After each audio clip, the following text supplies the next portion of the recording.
Okay, tip one. So I'm starting to model this. All looks seemingly good until I come with my rectangle tool and start working on my ceiling. And something funky is going on here. Something's not off because I know that this is my rectangle. So this should be my rectangle. So something's wacky, but just what and how am I going to fix it? So I'm going to fix that by using something that's in my styles toolbar. It's a very hidden feature, but super useful. If you're on a Mac, it's under Windows, Styles. So here I'm on the Select tab where you are by default, and it might be all that you know about. But you can go over to this next tab, the Edit tab, and you have some various options. I'm going to start on this edge setting, the wireframe box that says edge here. And if you look down here, it says color, all the same black. What the heck does that mean? And it just means that all the edges, all the lines are black, because they're black. But I can also say, let's make them colored by axes. I turn that on and instantly I can see what's in line with red, green, and blue, and these walls, darn them, are not. So this is what is not drawn in square. Now that we know that, how are you going to fix it? Let's just draw them where they're supposed to be to start with. So I'm going to pick my pencil tool. I'm going to draw over even farther and just make sure that I stay in the red axes. So that's where one line's supposed to be. And then I'm going to take my tape measure, so T for tape measure. I'm going to pull out on the green axes, hold on Shift to lock it and then click to that corner. I'm going to pick this blue line, hit M for move, start at this point and move to that point, and voila, now my lines are in the correct axes. Another way to think about doing that, because these are still incorrect, I'm going to hit L for line again. Again, I'm just going to draw out in the red direction. Same thing down here. Here again, it might be easier to go way farther out than I need. I'm going to attach these two together. As you can see, this is the correct thickness of the wall. Now I've made lines making a face kind of hidden underneath this. I'd come back and delete the extra lines. And voila, everything is nice and square.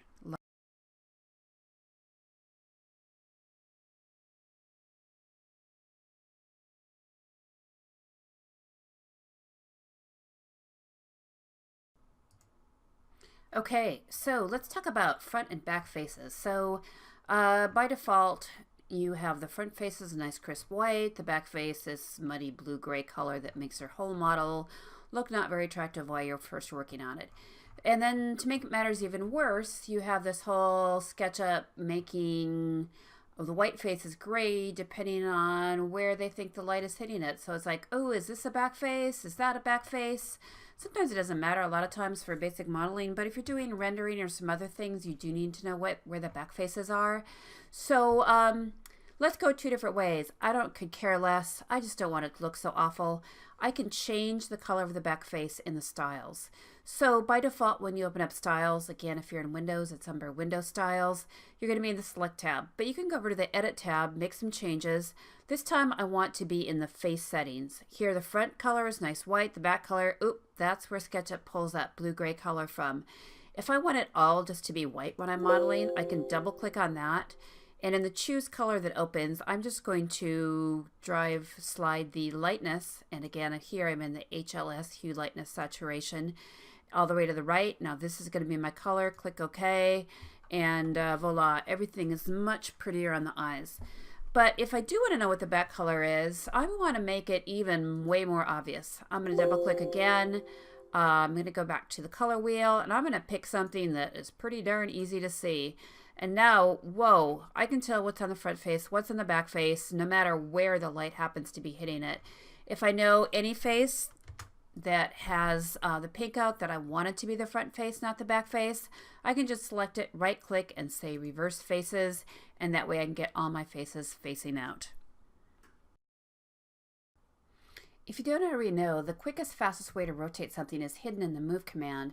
So you can pick any group or component, hit M for move, and then when you hover over the top face, you see these little red plus signs. That's the quickest way to move something. You want to make sure you don't accidentally, go back, get on the rotate tools on the other side. Probably not what you want unless it's been a wild party at your house. But if I wanted to rotate, for example, say this whole furniture setting, So I can pick this, but now if I hit M for move, I don't have the option to move everything at once. But what I'm going to do, just quickly, I've got these two things selected. I'm going to make all of that a group. And then look at, I get the plus sign and I can move the whole thing around together. Much simpler. And then when I'm done, I'm probably just going to right click and say explode. Again, explode is the opposite of make group. And then I can move the things independently again. Next tip, remember again, whenever you're going to model multiple things of the same thing, make it a component. So I've got this table top, it's already a group, and I'm going to make some legs. I'm just going to use my rectangle tool to go from corner to corner. Remember, I'm drawing that outside of a face so I can select it. Double click, select the face and the edges. I'm going to right click and say make it a component, and let's call that leg. Quick way again to make some copies. I'm going to select it, M plus Control or Option on a Mac. I'm going to move it from the endpoint to the endpoint. Let's make sure I moved it to the corner. I'm going to select this one, hold down Shift, select both of them. M plus Control again. I can make copies of those two together and snap it to the endpoint. Now remember, they're all components, so if I make a change to one of them, I'm going to double click on it to get to the edit mode, hit P for push pull, and pull down some legs. And then, hey, I just got my new jigsaw, so I'm going to make a lovely little scroll on here with the freehand tool. Again, I'm inside that group to edit, and I'm just going to go crazy. And I'm going to hit P for push pull. Again, look what happens to all of them at the same time. But I probably want these to be facing out, so I'm going to pick both of them together, and I'm going to right click and go flip along. Now again, it's like, what direction am I supposed to be flipping along? Let me just move so you can see this axis. So remember, I want this side to face that way, so I'm going to flip it along this red axis. So I'm going to pick that one, right click, flip along red, and there they are, 4 quick legs. Okay, not quite sure what to call this, but it just means moving things and referencing another point in your model. So sometimes you're working in a tight space, and I know that I just want to move this a foot this direction. I can hit M for move, but I don't necessarily need to start on the component or the thing or the group itself. I can just use this as my reference point. I'm going to click here.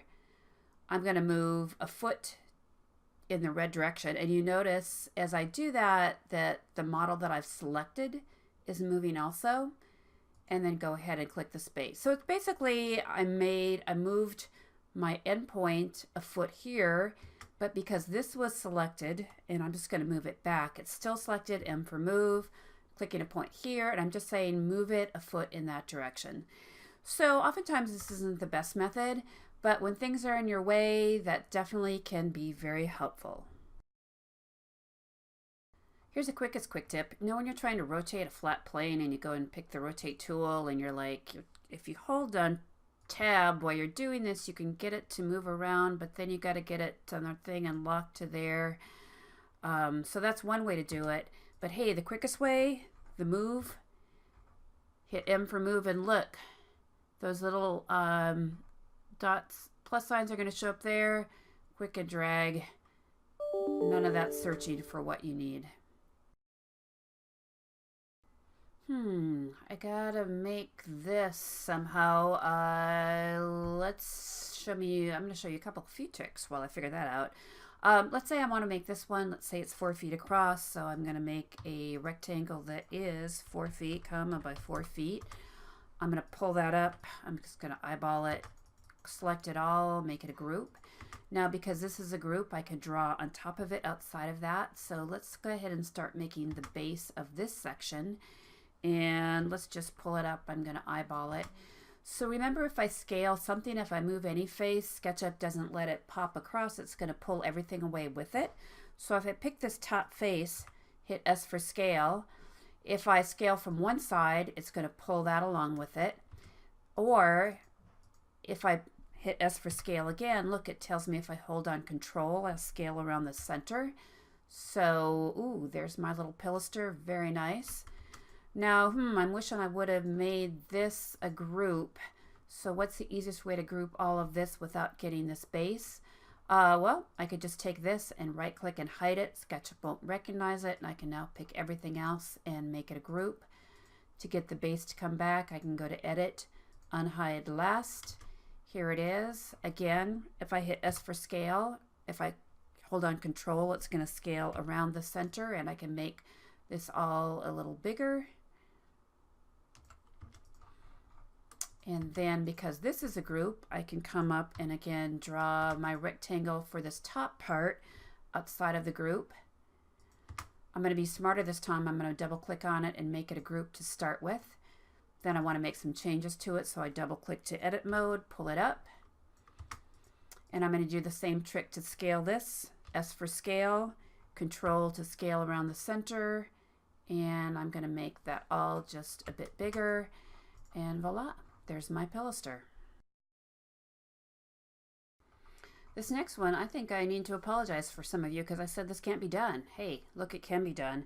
So I've got this pilaster right now. It is about 4 feet tall. So if I needed to be 6 feet tall, I could hit S for scale, click in the middle, start dragging it up, and just type in 6 feet, hit enter.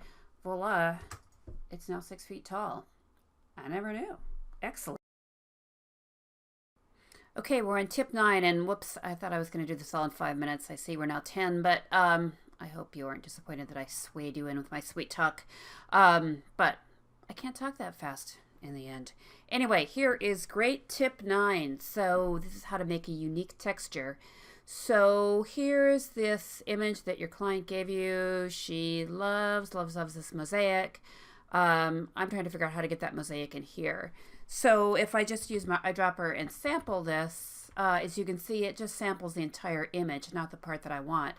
So if I knew Photoshop, I could open up in Photoshop, cut it out, but maybe you don't. Maybe you just want to do it in SketchUp, and you actually can by something called Make Unique Texture. So I'm going to do that. I'm going to go in edit mode of this image. I'm just going to zoom in. And first of all, I'm going to use my rectangle tool or whatever you need to isolate the texture that you want. So I'm going to go from this corner to this corner. I'm getting the mosaic on the little frame outside. Then I'm going to select that. I'm going to right click and say Make Unique Texture. And now if I come back with my eyedropper, you can see that I have indeed cut out everything else. All I have is this part of it. I can come over here. Let's close the group, paste it in. It's not going to paste it exactly where you need it. So I'm going to go to right click, go to texture, texture position. The thumbtack should be on the corner of the texture that I made. And if you kind of look behind here, you can see that. I'm going to get the red one in one corner. I'm going to grab the green, and I'm holding down my mouse button as I slide it over. And click outside to close, and there you go. Now I stole my mosaic. Here it is. Happy client. And here we go. Big tip number 10. So client somehow added a little strip on their house and wants this cabinet to be bigger, so I'm going to scale the box bigger. But then when I go to the door and try to scale that bigger, whoops, there's a time where you've got to make sure you're in the middle handle, so you scale one direction only. And I scale that out, and that looks like crap. So what am I going to do? Do I have to start building it from scratch? No. Look at this. Cool little thing using, again, SketchUp Stickiness. I'm going to double click on the door, so I'm inside this group. And then with my select tool, or hit the space bar on the select tool, I'm going to draw a box, and this is critical that you draw from left to right over the right-hand part of the cabinet. And you can see when you do that, that what gets selected is the right edges. And then I'm going to hit M for move. And I'm going to click and drag. And because of stickiness, remember that lovely quality? And I'm going to make sure I keep going in the green direction only. That is going to pull over the edges. The top and the bottom are going to stick to it and stretch, but it's not going to change the proportions. Pretty cool.